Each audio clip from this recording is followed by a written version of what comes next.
नमस्कार मेरे प्यारे साथियों, मैं डीपी आज एक नए वीडियो के साथ आप लोगों के सामने हूँ। जैसा कि आप चित्र में देख पा रहे हैं इसमें जो विंडो में कि इसमें रसियन क्षेत्र दिखाया गया है और यूक्रेन का एरिया दिखाया गया है। रसिया जो है पीले कलर से येलोइश कलर से दिखाया गया है और यूक्रेन बगल में ही देखो पिंकिश कलर से दिखाया गया। अब ये कलर कौन सा है हमें ज़्यादा जानकारी नहीं, लेकिन लगभग पिंक पिंक सा दिख रहा है जिसमें रेड डॉट्स बने हुए हैं। आइए आज हम लोग इसी पर चर्चा करते हैं। लगभग 2 साल होने को जा रहा है। 24 फरवरी 2022 से रसिया यूक्रेन वार स्टार्ट हुआ था। लगभग 2 साल हो रहा है, आप लोग देख रहे हैं। क्या है कंडीशन इसमें यूक्रेन और रूस की? तो अगर हम कंपैरिजन करें, देखें पूरा इधर उधर से जो भी डाटा हम इकट्ठा कर पाए हैं साथियों, उसके बेसिस पर हम बता रहे हैं। ऐसा लगता है कि इस युद्ध में यूक्रेन बुरी तरह से फंस गया है। सब कुछ नष्ट होता जा रहा है यूक्रेन का। रूस, विकिपीडिया की रिपोर्ट है कि रूस धीरे धीरे करके एक एक करके यूक्रेन के नए नए क्षेत्रों पर कब्जा करता जा रहा है। अगर आप इस चित्र में देखोगे तो जो रेड डॉट्स दिखाए गए हैं वो रूसी कब्जे वाले क्षेत्र हैं। पिंक कलर के नक्शे में रेड डॉट्स और रूसी कब्जे वाले क्षेत्र हैं। और एक डाटा एक आता है कि लगभग 18 to 20% रूस का पार्ट जो है वो रसिया कब्जे में आ चुका है। इसमें कुछ इंपॉर्टेंट प्लेसेस के भी नाम है, जैसे क्रीमिया है, लुहांस्क है, कुछ तो पहले से भी थे लेकिन कुछ अभी हाल में। ओब्लास्ट डोनेत्स्क, ऐसे ही जापोरिजिया ओब्लास्ट, ऐसे ही खेरसान ओब्लास्ट। ये कुछ एरिए हैं जहाँ पर कि रूस ने बहुत भयंकर अपने गिरफ्त में ले लिया है उन एरिया को। और टोटल मिला करके विकिपीडिया का मानना है, ये डाटा भी बहुत पुराना है, ये लगभग जो है आपका 3-4 महीने पहले का डाटा है विकिपीडिया का, जो कि ये कह रहा है कि मतलब टोटल में से आप समझ लीजिए 20% हिस्सा, 18 से 20% की बात हो रही है बार बार कि वो रूस के कब्जे में है और रूस अभी और कब्जे में लेगा। ऐसे 30,000 से ज़्यादा यूक्रेनी सैनिक मारे गए हैं। ये दैनिक जागरण की खबर है। दैनिक जागरण क्या, राइटर की खबर है।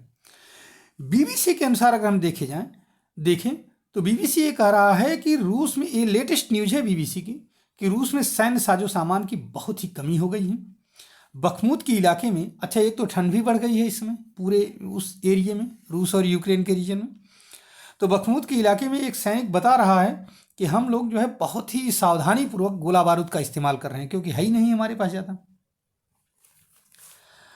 अच्छा, अब सवाल ये तो रहा यूक्रेन की। अगर यूक्रेन इस वार में न उलझता तो शायद यह यूक्रेन प्रगति पर रहता, क्योंकि अभी पिछले दिनों रिपोर्ट आई थी कि अमेरिका ने एड देना बंद करने की बात कही गई है कि अमेरिका के द्वारा कि अब हम इतना एड नहीं दे पाएंगे, क्योंकि अमेरिका ऑलरेडी अरब इजराइल वार में उलझ गया है। इजराइल वार में, अरब इजराइल तो नहीं कहेंगे लेकिन इजराइल वार में उलझ गया है।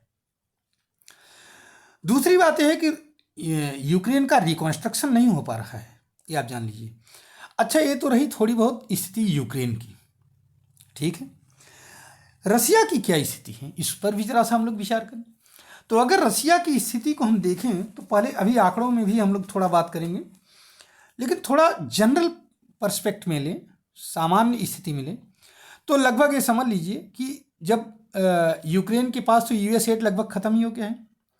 यूरोप यूक्रेन को कह रहा था कि हम एड देंगे, लेकिन यूरोप में स्वयं ही बेरोजगारी है, मंदी का दौर है, तो कहाँ से दे पाएगा इतना हेल्प, ठीक है, तो वो बेकार हो गया। सैंक्शंस के बावजूद रसिया की जो इकोनॉमी है वो फेल नहीं हुई है। रसिया भले सस्ते में तेल बेच दिया, भले रूपी रूबल समझौता किया, युआन रूबल समझौता किया, किससे, चाइना के साथ, रूपी रूबल समझौता इंडिया के साथ किया, और किसी तरह से अपने मिनरल्स को या ऑयल्स को बेच करके सस्ते या मद्दे में रसिया अपने आप को एग्जिस्ट करता रहा। अगर हम मैक्रो इकोनॉमिक फैक्ट्स की बात करें रसिया के, तो ये बता रहा है कि रसिया की इकोनॉमी में जो ग्रोथ है उसकी अगर हम बात करें तो 2022 में माइनस में था, -2.1% था, लेकिन 2023 में ये बढ़ करके +2.8% हो गया है। ये एक पॉजिटिव सिंबल है। लेटेस्ट ये जो क्वार्टर चल रहा है इस समय, इसमें 5.5% का ग्रोथ दिखा रहा है रूस। अभी इतना ही नहीं, रसिया का जो करंट अकाउंट्स है वो सरप्लस में है। इसका मतलब ये हुआ कि रसिया ने अपने रिसोर्सेज का यूज इतनी बेहतरीन तरीके से किया कि वो जो है वो उसके लिए फायदेमंद हुआ। मिलिट्री एक्सपेंडिचर को रसिया डबल कर रहा है, इससे होगा क्या? अब आप ये पूछेंगे इसका मतलब क्या हुआ? तो इसका मतलब ये हुआ जॉब क्रिएशन बनी रहेगी वहाँ पर, और अगर जॉब क्रिएशन है तो लोग बेरोजगार नहीं होंगे। बजट डेफिसिट की बात अगर की जाए तो 2.8% है, जो इतने बड़े देश के लिए कोई बहुत बड़ी बात नहीं है, मैनेज हो जाता है। 2.8% बजट डेफिसिट कोई बहुत ज़्यादा बात नहीं है। अनएम्प्लॉयमेंट 2.9% है, 2.9%, जो कि कंट्रोल्ड है। इन्फ्लेशन रेट अगर हम देखें, मुद्रास्फीति की बात है तो थोड़ा ज़्यादा है क्योंकि युद्ध की कंडीशन में है, तो 7.5% तक है।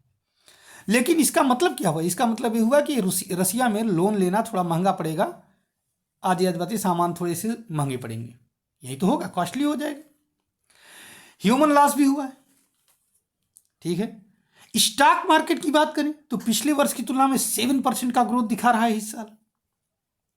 तो कुल मिलाकर के जैसा कि पहले यूरोपियन कंट्रीज ने ये सोचा था, अमेरिका वगैरह ने, कि इस युद्ध के बाद में रूस बिखर जाएगा, लेकिन ऐसा हुआ नहीं। रूस अभी भी सॉलिड बना हुआ है।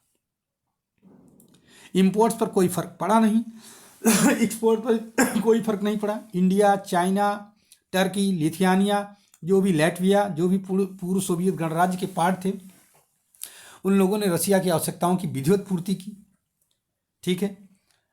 तो इसकी वजह से अब अगर देखा जाए तो यूक्रेन फंस गया है, और यूक्रेन ये चाह रहा होगा इस समय अंदर से कि अगर समझौता हो जाए, किसी तरह से सीज फायर हो जाए तो ज़्यादा बेहतर है। अब देखिए क्या होता है आगे का भविष्य। लेकिन ये सब एक अदूरदर्शी राजनीतिज्ञ जेलेंस्की की वजह से हो रहा है, जो कि अमेरिका के लालच में आकर के नेटो ज्वाइन करने की बात करती है। कहाँ सुरक्षा थी उसको? रूस तो फुल प्रोटेक्शन दे रहा था यूक्रेन को, लेकिन अब नेटो को ज्वाइन करने की जो बात किया उससे वो फंस गया, और रूस ने उसकी विधिवत खबर लेना शुरू कर दी है, अब तो और बुरी तरीके से। उम्मीद है कि जल्द ही यह युद्ध समाप्त हो जाएगा और यूक्रेन फिर से अपने प्रगति के पथ पर अग्रसर हो जाएगा, रूस भी अपने काम में लग जाएगा। इस उम्मीद के साथ मैं अपना इस वीडियो को समाप्त करता हूँ यहीं पर। धन्यवाद, नमस्कार, जय हिंद, जय भारत, वंदे मातरम। उम्मीद है कि यह जानकारी आपको कुछ अच्छी लगेगी। धन्यवाद।